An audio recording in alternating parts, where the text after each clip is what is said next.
नमस्कार मैत्रिणींनो. तर आज डब्यासाठी केली होती भरली भेंडी, म्हणजेच क्रंची खुसखुशीत कुरकुरीत अशी भेंडी. तर भेंडी जी नेहमीप्रमाणे फोड भेंडी करतो, पण ती 30-30 प्रकारची भाजी करून करून मलाही कंटाळा आला होता, म्हणून भरली भेंडी करायला घेतली.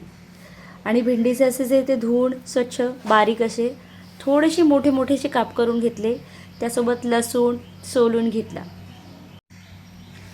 अशा प्रकारची भाजी करायला भरपूर वेळ लागतो, त्याच्यामुळे टिफिनच्या रेसिपीला जर ही भाजी आपण बनवत असू तर तयारीसाठी थोडासा वेळ अगोदर आपल्याला लागायला लागते.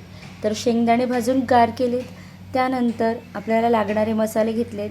लसूण, मिरची, तिखट मसाला आणि शेंगदाण्याचा कूट जो बारीक करून घेतला आहे. हे दोन्ही आपण मिक्सरमध्ये काढून एकजीव करून घेतो आहे. जिरे आणि धने पावडरसुद्धा घेतलेली आहे. एकत्र टाकून जेव्हा या मसाल्याचा वास येतो ना, आहा हा. तर फोडणी घातली आहे नेहमीप्रमाणे कढईत जिरे मोहरीची. त्यानंतर ह्या भेंड्या बारीक त्याच्यामध्ये भरण भरून तयार केल्या होत्या आणि तेलात सोडलेल्या आहेत. अशा प्रकारे तेलात कुरकुरीत होईपर्यंत हे जे ते मी फ्राय केलेलं आहे आणि खूप टेस्टी लागते. नक्की करून पाही भाजी. टिफिन रेसिपीसाठी खूप छान लागेल. तर आपल्याला रेसिपी आवडल्यास लाईक, शेअर, सबस्क्राईब करा. थँक्यू. Thanks for watching.